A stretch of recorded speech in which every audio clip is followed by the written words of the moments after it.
En otoño de 1942, solo la tenaz resistencia del Ejército Rojo se interponía entre Hitler y la ciudad que quería conquistar por encima de todas las demás: Stalingrado.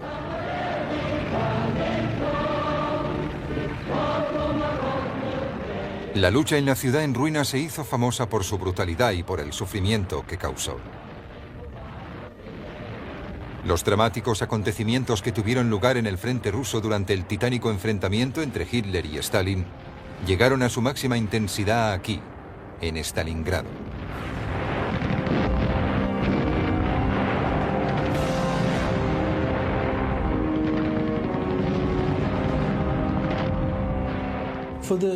Por su salvajismo y atrocidad, es casi imposible encontrar un paralelismo con la batalla de Stalingrado, debido a su intensidad, a su duración y además porque tuvo lugar bajo las peores condiciones imaginables, en pleno invierno ruso. No temían al deshonor, no temían a la muerte, porque de hecho ya estaban en el infierno. Fue terrible para los jóvenes novatos que llegaban de reemplazo y que se encontraron inmediatamente inmersos en brutales luchas de ataque o defensa. Se les podía dar por muertos. Fue la primera derrota incuestionable de las fuerzas alemanas durante la Segunda Guerra Mundial. Se destruyó un ejército entero, 250.000 hombres. Evidentemente fue un gran desastre. El primer año de la colosal lucha entre Hitler y Stalin había sido, desde cualquier punto de vista, un año de éxitos para los alemanes. Aunque no se habían apoderado ni de Moscú ni de Leningrado, sus ejércitos estaban a las puertas de ambas ciudades. Aún llevaban la iniciativa estratégica y podían escoger atacar una u otra de estas grandes ciudades rusas. El mundo esperaba conteniendo el aliento. A principios de 1942, Hitler tenía todos los ases en su mano. Creo que el mundo, y probablemente Stalin también, todos esperaban que intentara un golpe decisivo contra Moscú. Alternativamente, se podría haber pensado que intentaría terminar con el prolongado asedio de Leningrado, pero lo que hizo en realidad fue desplazar inteligentemente el centro estratégico de la campaña bélica al sur. Los comandantes alemanes tenían un gran interés en conquistar el sur de la Unión Soviética a causa de sus reservas de petróleo, sus recursos económicos y su riqueza agrícola. Alemania no tenía suficiente petróleo. Solo disponía de los campos de petróleo rumanos para soportar el esfuerzo bélico. Y sobre todo, esa conquista privaría a los rusos de su valiosa fuente de combustible. Así que fue una estrategia muy bien pensada y que engañó a Stalin. Pero, sin embargo, lo que hizo fue llevar a las fuerzas alemanas más allá de sus propias capacidades. Para la campaña del verano de 1942, llamada en código Operación Azul, el grupo de ejércitos del sur bajo el mando de Fedor von Bock se fue reforzando hasta concentrar en dicho sector sur a casi la mitad de las fuerzas armadas alemanas desplazadas en suelo ruso. El ejército que entonces se formó era tan numeroso que para dirigirlo adecuadamente se dividió en dos subgrupos, el grupo de ejércitos A y el grupo de ejércitos B. El grupo de ejércitos A, bajo el mando del mariscal de campo List, tenía que atacar las montañas del Cáucaso y capturar los preciados campos de petróleo que Alemania necesitaba desesperadamente para sostener su participación en la guerra. El grupo de ejércitos B, bajo el mando del mariscal de campo von Beix, debía partir desde Kharkov en dirección a Stalingrado, un nombre que quedaría grabado para siempre en las páginas de la historia. La misión de conquistar la ciudad que llevaba el nombre de Stalin recayó en dos de las principales formaciones alemanas, el Sexto Ejército y el Cuarto Ejército Panzer. Estos estaban apoyados por aliados rumanos, húngaros e incluso italianos. Aunque muchos de estos aliados lucharon con valentía y tenacidad, carecían de suficiente entrenamiento y del equipo necesario. Ha habido una tendencia histórica a culpar a los rumanos de todos los males que sufrió el ejército alemán en el frente sur. Y se ha dicho que sus soldados eran inferiores a los alemanes. En comparación, el Sexto Ejército alemán, que fue el que lanzó el mayor ataque sobre Stalingrado, era una eficiente maquinaria militar. Aunque sería recordado por otras razones, al igual que su nuevo e inexperto comandante, el general Friedrich Paulus. Paulus era un muy buen oficial del Estado Mayor, poseedor de excelentes habilidades sociales. No era comandante de grandes formaciones. Nunca había dirigido una división ni un cuerpo del ejército. Y si los acontecimientos hubiesen seguido su curso normal, no habría sido un candidato para dirigir el Sexto Ejército, que era una formación militar de primer orden. Fue el desafortunado infarto que sufrió su predecesor, Reichenau, lo que de pronto catapultó a Paulus a este nuevo y relevante puesto. Paulus, el hombre que, según el genio militar de Reichenau, era un excelente jefe de oficiales, pasó a ser quien detentaría el mando. No es exagerado afirmar que el resultado de la Segunda Guerra Mundial se decidió aquí, en las ruinas humeantes de la ciudad destrozada. El nombre de Paulus está inevitablemente unido al de Stalingrado. Los alemanes casi habían conseguido capturar la ciudad sin necesidad de recurrir a la lucha en las calles. Pero Paulus dudó durante 2 días cruciales.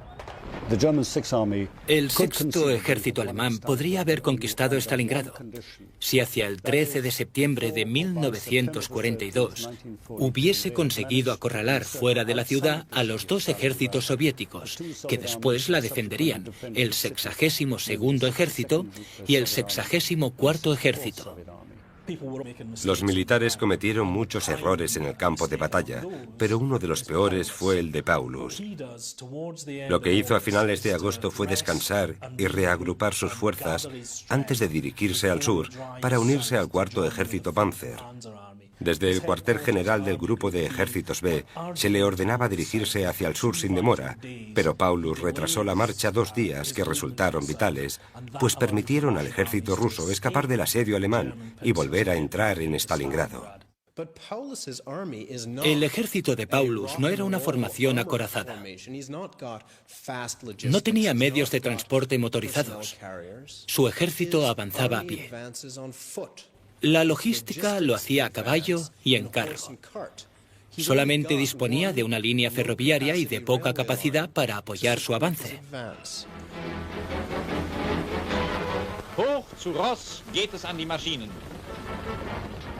El escenario estaba ahora preparado para una de las batallas más cruentas de la historia. Antes de que la lucha en tierra se intensificara, intervino la Luftwaffe. Fue una acción devastadora. Para aplastar la resistencia y salvar vidas alemanas, más de 600 aviones del 8º Cuerpo Aéreo lanzaron una serie de intensos ataques sobre la ciudad. Pero las bombas de la Luftwaffe no consiguieron doblegar la resistencia de los defensores. Wolfram von Richthofen, el comandante de la 4ª Flota Aérea, tenía muy mala opinión de la lucha en tierra. Le parecía que los soldados del Sexto Ejército no hacían suficientes esfuerzos para conquistar la ciudad. Su respuesta fue demostrar lo que un liderazgo efectivo y profesional podía conseguir con la aplicación de la fuerza. Así que ordenó a la 4ª Flota Aérea convertir Stalingrado en escombros. Anteriormente, Hitler había obtenido grandes éxitos, lanzando bombardeos aéreos contra ciudades enemigas. Porque éstas, cuando lo hacía, generalmente se rendían. Lo que consiguió al quedar la ciudad totalmente en ruinas fue dar a la resistencia rusa la posibilidad de convertirla en una fortaleza. Durante el otoño de 1942, el Sexto Ejército alemán progresaba lentamente en su conquista de Stalingrado. Las ruinas de la ciudad pronto se ganaron el apodo de la Picadora, debido al número de bajas que se daban como resultado de la horrible batalla que tenía lugar casa por casa, e incluso en las cloacas de la ciudad devastada.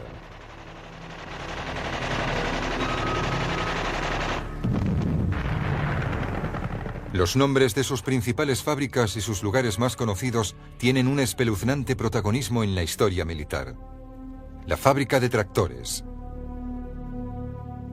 la de armas, La de acero Octubre Rojo. La planta química Lazur. La estratégica colina de Mamayev. Y las dos estaciones ferroviarias son todas ellas sinónimo de los inenarrables horrores que se desarrollaron durante la más dura de las batallas. Cuando los alemanes decidieron penetrar hasta el centro de la ciudad de Stalingrado, sabían que iban a verse inmersos en luchas callejeras. Era algo que siempre habían evitado. Los alemanes no querían luchar en las calles, porque eso les impedía hacer uso de sus ventajas militares. Era un ejército entrenado y motivado para participar en una guerra de rápidos movimientos, y de repente los metieron en esa picadora humana en que se había convertido Stalingrado. Los hombres luchaban habitación por habitación en los edificios. Luchaban en la parte de arriba y en la de abajo de los graneros. Luchaban a lo largo y a lo ancho de la fábrica de tractores de Stalingrado. Pero acabó teniendo una gran implicación psicológica. Ambas partes estaban atrapadas en esa terrible lucha cuerpo a cuerpo de la que no podían escapar. Fue una barbarie. Fue implacable. Se luchó en las cloacas bajo la ciudad. Los soldados peleaban rodeados de excrementos humanos, con lanzallamas y cuerpo a cuerpo. Estaban desesperados por controlar, aunque fuera solo una habitación de un edificio. A pesar de la heroica resistencia rusa, a principios de octubre los alemanes ocupaban el 70% de la ciudad de Stalingrado. A finales de mes, el 62º ejército ruso, bajo el mando de su nuevo comandante, el general V.I. Chuikov, estaba acorralado en el río Volga. Sin embargo, algunos viejos barcos de la Armada Soviética controlaban el margen oriental y lanzaban bombas y fuego de artillería para mantener la línea de la resistencia rusa donde estaba. Los heroicos hombres del Ejército Rojo recibían suficiente comida y munición para mantener su capacidad de lucha. A pesar de eso, en la tercera semana de octubre parecía que los rusos iban a ser derrotados. Con las tropas alemanas a apenas unos metros de la orilla del Volga, solo el inspirado liderazgo de Chuikov, que consiguió rescatar a sus fuerzas, salvó la situación. Una vez más, la increíble capacidad del Ejército Rojo para atacar y recuperar los puntos estratégicos que había perdido evitó la caída de la ciudad. Creo que muchos comandantes habrían tomado la decisión lógica de controlar la batalla desde la orilla oriental del Volga, donde podían tener una idea más clara del desarrollo de la lucha y dirigirla eficientemente. Paulus, por ejemplo, estaba a 25 kilómetros en su base del campo aéreo. No era cuestión de cobardía, era su forma de trabajar. Controlaba todo el campo de batalla desde una posición desde la que podía dirigir las operaciones. Pero Chuikov entendía lo importante que era, en esas circunstancias particulares, que se le viera allí junto a sus hombres. Seguía las órdenes de Stalin, ni un paso atrás. Y personificaba la voluntad soviética de resistir y luchar en Stalingrado. Así que era un excelente ejemplo para los soldados soviéticos. Durante 2 meses, el sexto ejército alemán había intentado esforzadamente apoderarse de la ciudad. Ahora casi lo habían conseguido. A principios de noviembre, la implacable y sangrienta lucha había conducido a la conquista del 90% de la ciudad en ruinas. Las últimas etapas del ataque alemán de noviembre habían llevado al mariscal Chuikov hasta el margen del río, y de hecho allí estableció su cuartel general, entre el 24 de noviembre y los primeros días de diciembre. Parecía coser y cantar. Las condiciones en Stalingrado eran ahora increíblemente duras. Era una total orgía de horror. La ciudad, reducida a escombros por los bombardeos, seguía siendo castigada día y noche por continuos enfrentamientos. Era el escenario de intensos bombardeos con artillería pesada de ambos bandos. Morteros, granadas, pequeñas armas y el aterrador fragor de la lucha cuerpo a cuerpo. Ya no se trataba del control de un bloque de pisos, sino de partes de la casa, con cada centímetro de campo abierto controlado por francotiradores que entablaban sus propios duelos mortales entre las ruinas humeantes. Los famosos duelos entre francotiradores que tuvieron lugar en las ruinas de Stalingrado son capítulo aparte por derecho propio. Había una famosa francotiradora, Tania Chernova, que afirmó haber matado a un gran número de alemanes, aunque el más conocido fue Vasily Zaitsev, a quien se le atribuye la muerte de 500 soldados alemanes. Una gran intervención tratándose de un solo hombre. Los alemanes se enorgullecían de su precisión táctica. Y la idea de que algunos francotiradores soviéticos invisibles les disparasen sin que ellos pudiesen responder les ponía realmente furiosos. Así que enviaron al general de brigada, que dirigía la escuela de francotiradores en Sosen, el Standartenführer SS Thorvald, a Stalingrado, para equilibrar la balanza. El más heroico francotirador de las Fuerzas Armadas alemanas iba a solucionar el problema. Y Thorvald llegó allí e hizo mucho daño porque era un francotirador excelente. Pero un grupo de francotiradores soviéticos lo persiguió, hasta matarlo como a un perro. La lucha con francotiradores favorecía a los soviéticos porque eran los que defendían la ciudad.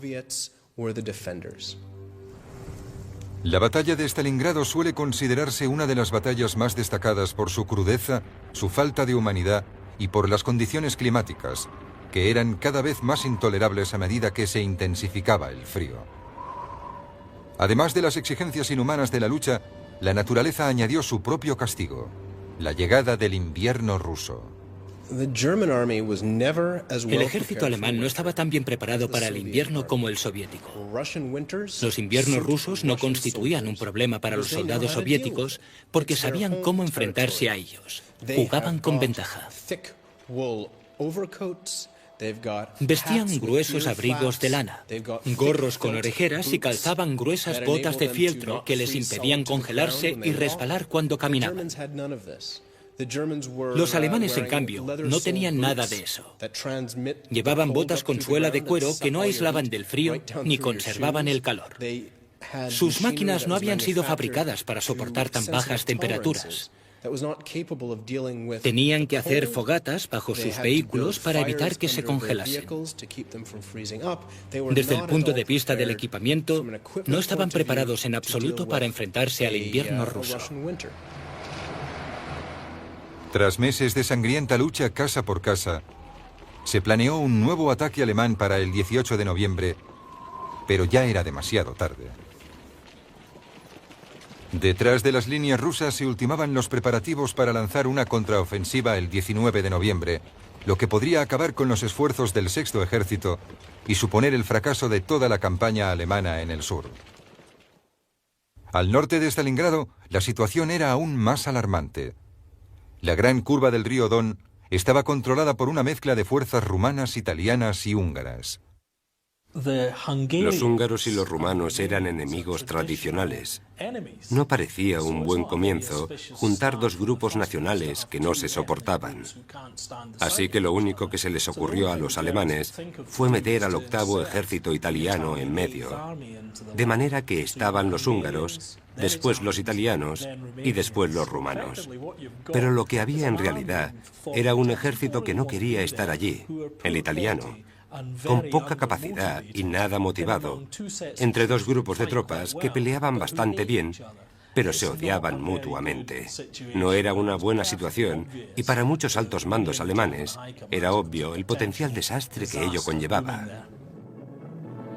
Hitler no solo hizo caso omiso de los avisos de sus generales, cada vez más acuciantes a medida que se desarrollaba la campaña, sino que debilitó continuamente los flancos de ambos grupos, desviando fuerzas en su obsesión por capturar la ciudad que ostentaba el nombre de su rival. Lo que eso supuso, en un sentido más amplio, fue que los alemanes malgastaron muchísimo tiempo y esfuerzo además de miles de vidas, para introducirse a la fuerza en aquel pequeño agujero a orillas del río Volga. Se enterraron en Stalingrado. Los alemanes controlaban la ciudad en su mayor parte, pero a costa de que una gran concentración de fuerzas alemanas de combate en el frente oriental quedaran atrapadas en una pequeña ciudad. Así que hicieron justo lo que más deseaban los soviéticos. Fue muy heroico en el sentido individual, y el ejército alemán lo hizo bien, ya que se abrió camino. Pero viendo la situación general, resultó inútil. Mientras el ejército rojo resistía desesperadamente en la ciudad, el espionaje soviético sabía que al ejército alemán se le estaba exigiendo más de lo que sus fuerzas podían dar. Tras las líneas del frente ruso, la capacidad industrial de la poderosa Unión Soviética estaba al fin en condiciones de fabricar las cantidades necesarias de tanques y armas. Había grandes reservas de mano de obra, y aún era posible lanzar un aplastante contraataque. Para vencer, los alemanes dependían más de la calidad que de la cantidad. Siempre esperaban tener mejores iniciativas, mejores técnicas, mejor material, más motivación y emplear todo esto contra el gran número de enemigos. Hay un viejo dicho comunista que dice: la cantidad tiene una cualidad propia. Y los rusos tenían a su disposición tanta gente, tantos recursos, que podían producir 4 o 5 tanques por cada uno que destruían los alemanes. Así que no se podía vencer a los rusos utilizando tan solo la calidad. Lo peor de todo es que los alemanes libraban esta batalla al final de una línea de abastecimiento de casi 2.000 kilómetros. Cada bala, cada arma, cada ración de comida se tenía que transportar 2.000 kilómetros, desde Berlín a Stalingrado, y esta fue la razón del inminente desastre.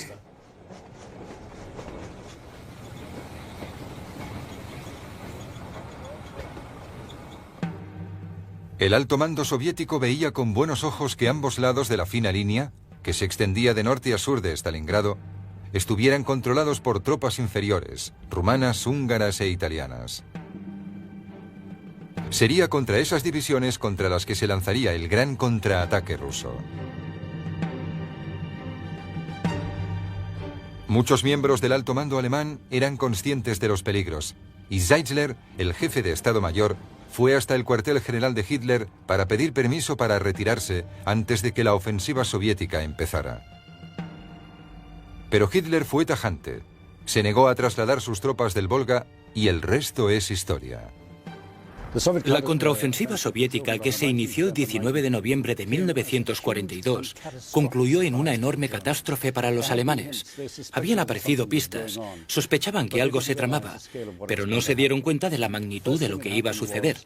Lo primero que aconteció fue que al norte de Stalingrado, cerca del río Don, varios ejércitos soviéticos, incluyendo uno de carros blindados, se arrojaron sobre el flanco alemán, que verdaderamente no era un flanco alemán, era un flanco controlado por el ejército rumano, cuyos soldados, ante el avance ruso, se dispersaron y huyeron. Al sur de la ciudad se inició un segundo movimiento en tenaza de igual contundencia, así que los alemanes descubrieron que en realidad luchaban en dos frentes, al norte y al sur.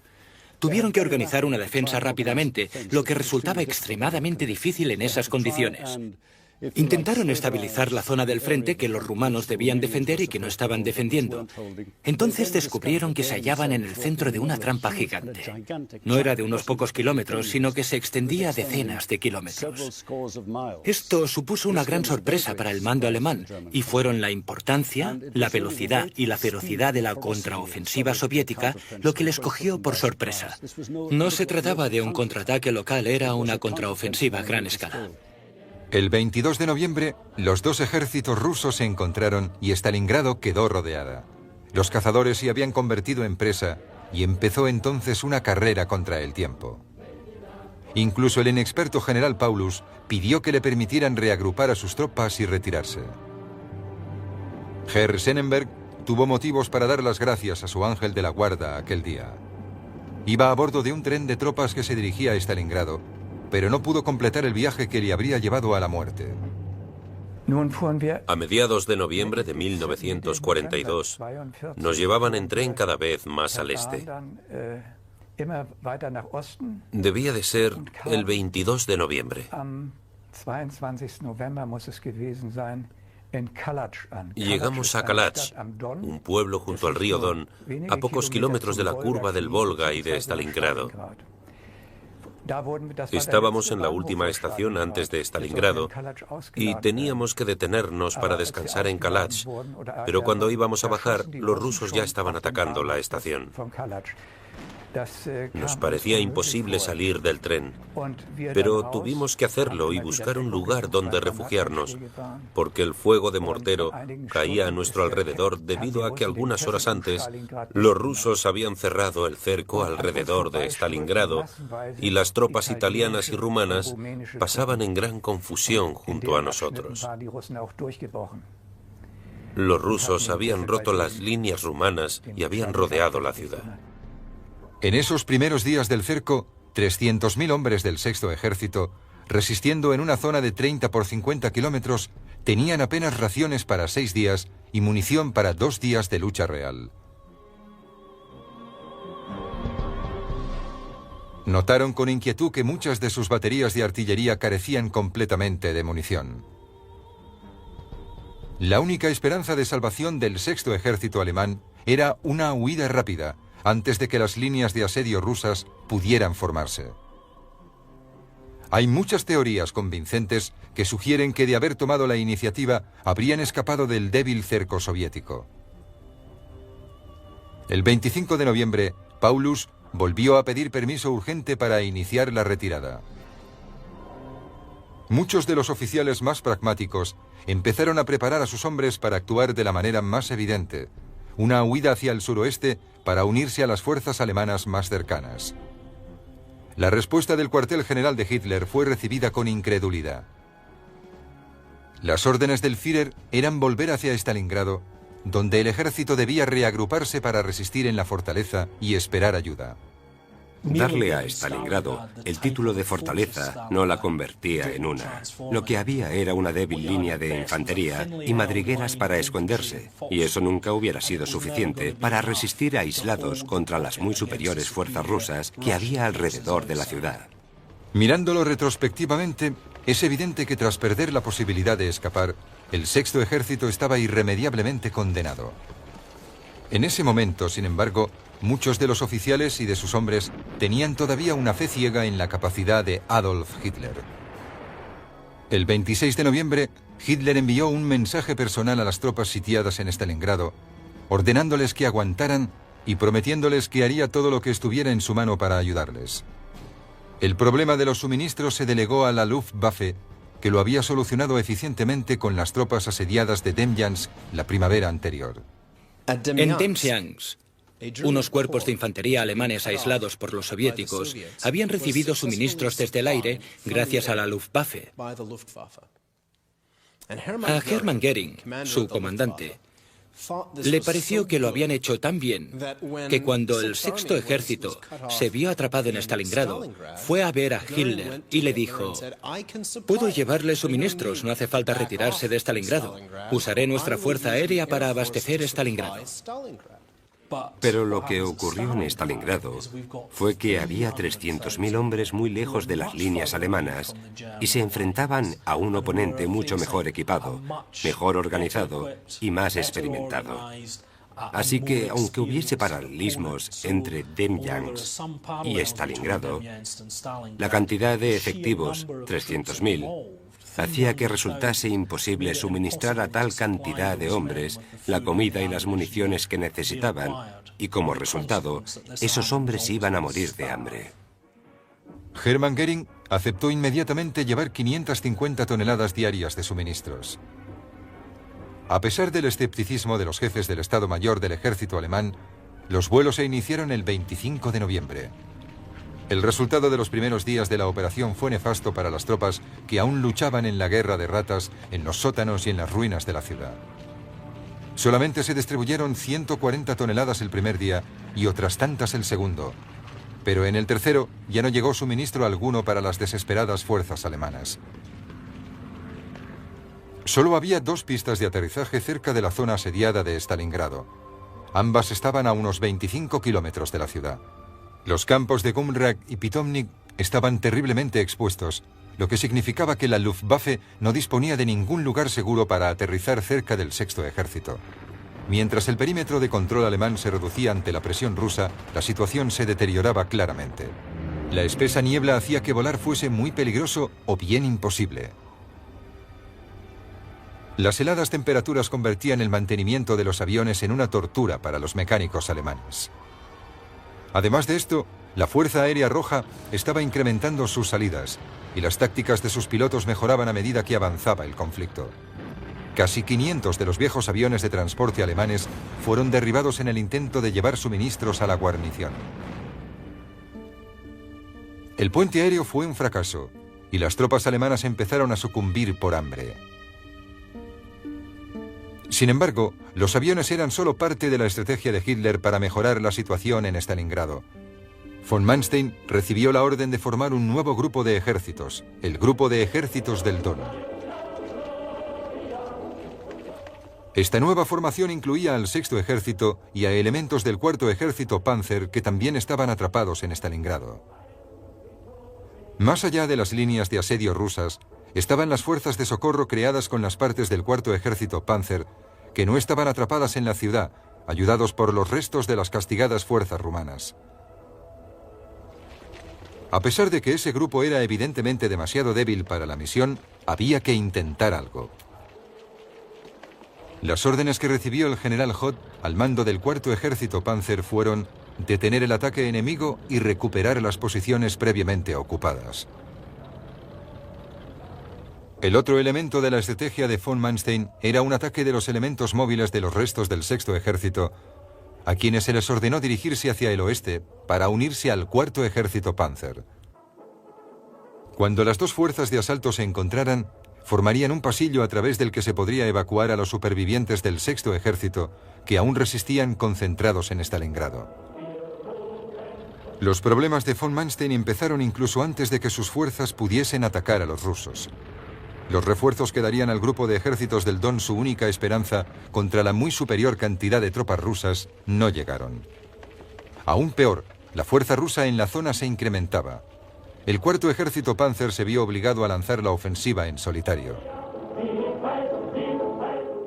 Contra todo pronóstico, el 17 de diciembre, los Panzers de Hoth habían llegado a apenas 55 kilómetros de Stalingrado. Su presencia había obligado a algunas secciones del Ejército Rojo que rodeaban la ciudad a romper la formación del asedio para bloquear el avance. El 19 de diciembre, las fuerzas de socorro habían avanzado otros 10 kilómetros y estaban a apenas 45 kilómetros de la toma de contacto con el Sexto Ejército. Dentro de la ciudad se extendió entre el ejército alemán sitiado el esperanzador rumor de que la ayuda estaba cerca. Los hombres, debilitados por el hambre y por semanas de lucha constante, tuvieron una nueva razón para resistir. Aguantaron tenazmente, agudizando sus sentidos, esperando oír las primeras señales de los Panzers de Hoth. A mediados de diciembre, el río Volga se había congelado, de tal forma que los rusos pudieron construir una carretera sobre el hielo. Pudieron así abastecer a sus fuerzas de Stalingrado de víveres, combustible para calentarse y munición para seguir luchando. A mediados de diciembre, los alemanes estaban aislados de la mayor parte de sus suministros, así que cada soldado subsistía con 60 gramos de pan y 15 gramos de azúcar al día. Y eso, evidentemente, no era suficiente. Con esa escasísima alimentación, el cuerpo humano se vuelve muy vulnerable a las enfermedades. Y en esas condiciones de frío extremo, la amenaza de congelación también es muy grave. Los alemanes morían misteriosamente de una enfermedad que los médicos alemanes no entendían. Y no la entendían porque era el hambre. Los soldados comían tan poco que no podían resistir las enfermedades. Así que enfermaban de tifus y difteria. Y estaban cubiertos de piojos. Los cirujanos tenían que usar espátulas para arrancar los piojos y poder operarlos. Von Manstein pidió urgentemente a Hitler que permitiera la retirada del Sexto Ejército hacia donde él se encontraba para atacar a los rusos desde el este y el oeste. Cuando las fuerzas alemanas se encontraran, las 3.000 toneladas de suministros que había tras el Cuarto Ejército Panzer podrían llegar hasta los soldados que resistían en la ciudad. Sería una jugada desesperada para el Sexto Ejército. Solo 100 de sus tanques seguían funcionando y apenas tenían combustible para un viaje de 30 kilómetros o menos. La capacidad física de las hambrientas tropas de Paulus para organizar cualquier tipo de campaña móvil también era cuestionable. Enfrentado a esos riesgos y con las órdenes previas de Hitler de aguantar, Paulus no intentó huir. Condenó a la mayoría de los 250.000 soldados bajo su mando a una muerte lenta y dolorosa. En sus memorias, Manstein hace lo posible por sugerir que Paulus tuvo la opción de escapar del asedio y que no la aprovechó. En realidad, Manstein había ordenado la Operación Tormenta de Invierno, que iba a ser una operación de socorro. Iba a intentar llegar a la ciudad sitiada con los suministros. La huida de la ciudad se habría llamado Operación Trueno, y Paulus recibió instrucciones para huir al recibir el nombre en clave trueno. Manstein nunca envió ese código, así que creo que es muy injusto sugerir, como suele hacerse, que Paulus tenía libertad de movimientos. Hitler le había advertido categóricamente de que no podía moverse, que debía quedarse en el Volga. Y que Manstein sugiera en sus memorias que de algún modo fue culpa de Paulus no es justo. No recibió ninguna orden directa de sus superiores para hacerlo, y esos hombres, en su tradición, eran hombres que hacían las cosas según las reglas. Eso era lo que hacía que el ejército alemán funcionara y era lo que le había hecho ganar tanto hasta ese momento. Al iniciarse 1943, el grupo de ejércitos del Don había abandonado al Sexto Ejército a su suerte y se había retirado hasta Rostov. Una de las grandes discusiones de esa época era el llamado sacrificio del Sexto Ejército de Paulus en Stalingrado, quien afirmaba que estaban haciendo algo muy noble e importante. En otras palabras, retenían a las fuerzas soviéticas para que no pudiesen avanzar más y no atacaran a los otros grupos de ejércitos alemanes que luchaban en el Cáucaso. Es decir, que dio tiempo a los ejércitos alemanes del Cáucaso a retroceder y escapar de una trampa soviética aún mayor. El argumento tiene cierta lógica, y esto fue realmente cierto durante la primera parte de la operación de asedio. Pero con el paso del tiempo, digamos a mediados de diciembre, ese argumento perdió cada vez más fuerza. Primero porque los rusos se dieron cuenta de que necesitaban menos tropas para contener Stalingrado y las fueron liberando. Y segundo, porque los rusos también estaban planeando una contraofensiva mucho mayor. Mientras el termómetro se desplomaba, la congelación se convirtió en una asesina tan mortal como los propios soldados rusos. Solo en el día de Navidad, 1.500 alemanes murieron congelados. A pesar de que el grupo de ejércitos A se había retirado con éxito a principios de enero, para la desgraciada resistencia alemana en Stalingrado, la pesadilla continuaba. Uno de los efectos que tuvieron los bombarderos fue arrasar con todo lo que fuera inflamable en Stalingrado, porque muchas de las bombas alemanas eran incendiarias, y cada una de las casas de madera de la ciudad ardió hasta los cimientos. Unos meses más tarde, cuando llegó el invierno, los alemanes no tenían combustible con que calentarse, ya que no tenían nada que quemar. Creo que esta es una de las grandes leyendas de la historia militar. Cómo hicieron esos hombres para continuar, para seguir luchando en esas terribles condiciones de hambre, de frío, en el peor invierno ruso del siglo, con fuerzas superiores rodeándoles y las esperanzas destrozadas. Porque llegado ese punto, todos los soldados alemanes en Stalingrado sabían que ya no había posibilidades de que Hoth viniera a rescatarlos. Así que se trata de un valor sobrehumano, de la voluntad de vivir, de la voluntad de continuar, sin caer en la desesperación, cuando la esperanza ha desaparecido. Es algo que, por suerte, nunca hemos tenido que experimentar en nuestras cómodas vidas, pero hubo algo que de algún modo mantuvo en pie a esos hombres, y creo que simplemente fue la voluntad de sobrevivir.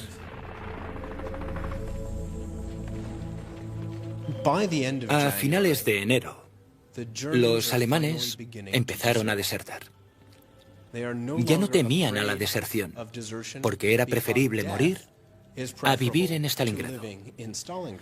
Así que, aunque los soviéticos les disparasen mientras se rendían, no tenían miedo. No temían al deshonor. No temían a la muerte, porque de hecho, ya estaban en el infierno. Los soldados alemanes fueron percibiendo gradualmente la magnitud del desastre que se avecinaba. Al reducirse el perímetro, perdieron las pistas de aterrizaje ante las fuerzas rusas. Nuevamente, Herr Sennenberg tuvo motivos para dar gracias a los dioses de la guerra por una segunda liberación personal. 3 semanas después nos dijeron: vais a volar allí, tenéis que ir a Stalingrado. Y nos llevaron a un campo aéreo donde esperábamos a que nos metieran en aviones de transporte que partirían hacia Stalingrado. Allí había aún 2 campos aéreos donde podían aterrizar aviones, creo que se llamaban Pitomnik y Gumrak. Pero uno de los 2 estaba lleno de rusos, así que en realidad solo había un campo aéreo disponible, pero no pudieron llevarnos. En Stalingrado, la situación del Sexto Ejército se había deteriorado rápidamente a principios de enero. El 8º día, los rusos presentaron a Paulus las condiciones para su rendición. Hitler se negó a capitular. Las tropas alemanas caían muertas de hambre y cansancio. Morían por las condiciones extremas que tenían que soportar y empezaron a llegar los primeros informes de suicidios generalizados. Los soldados alemanes estaban tan desesperados que el suicidio les empezaba a parecer una buena alternativa a vivir en Stalingrado. Y el general Paulus tuvo que promulgar una orden que prohibía específicamente el suicidio, porque le preocupaba que sus soldados se suicidaran en masa y ahorraran a los soviéticos el trabajo de matarlos. Pero la orden de Paulus no detuvo los suicidios.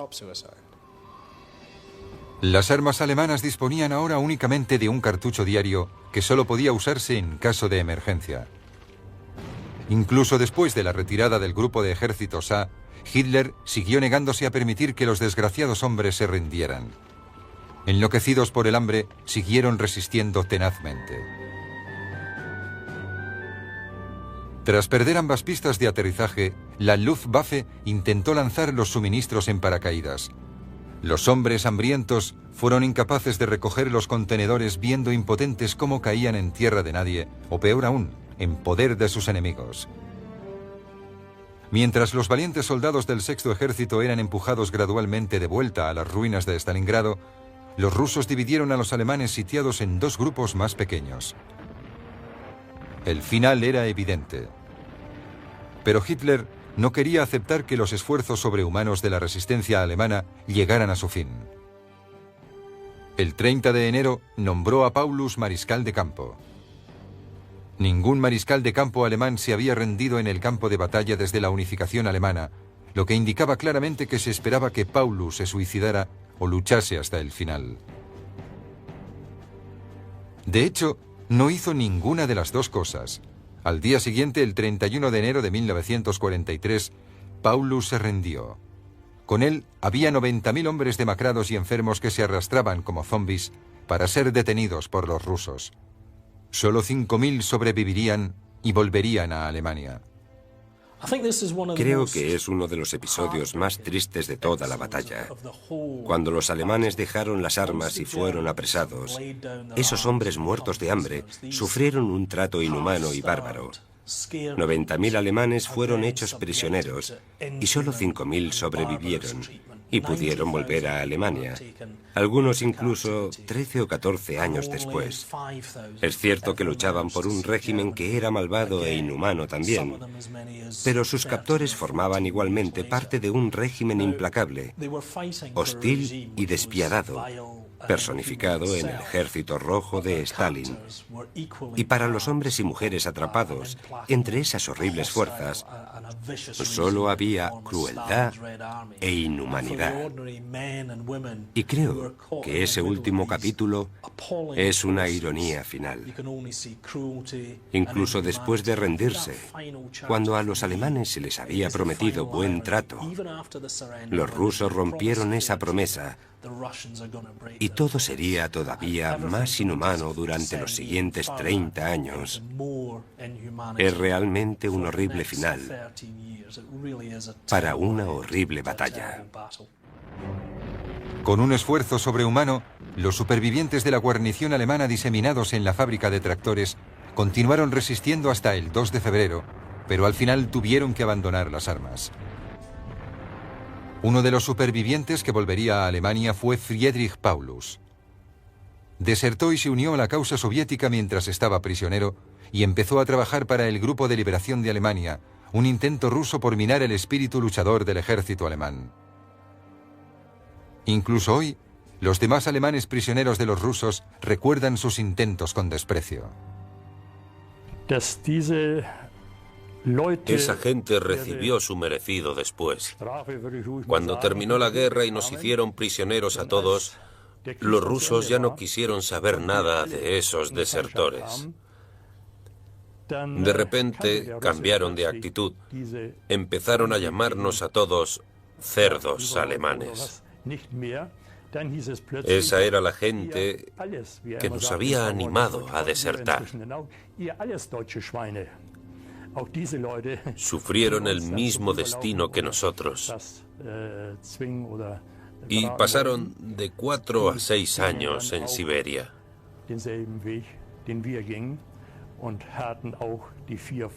A mi entender, fue un castigo menor por su traición.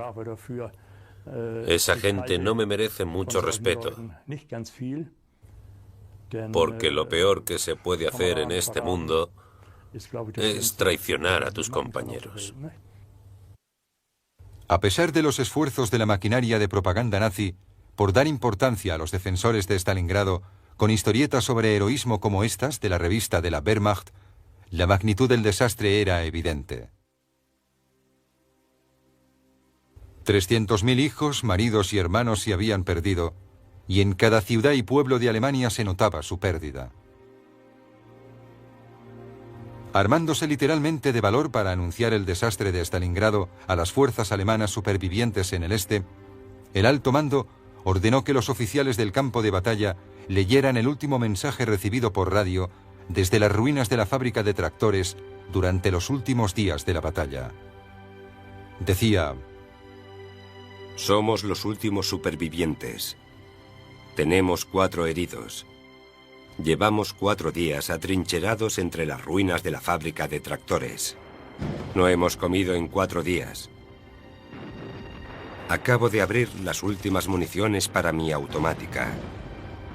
Dentro de 10 minutos, los bolcheviques nos atacarán. Decidle a mi padre que he cumplido con mi deber y que sabré morir. Larga vida a Alemania.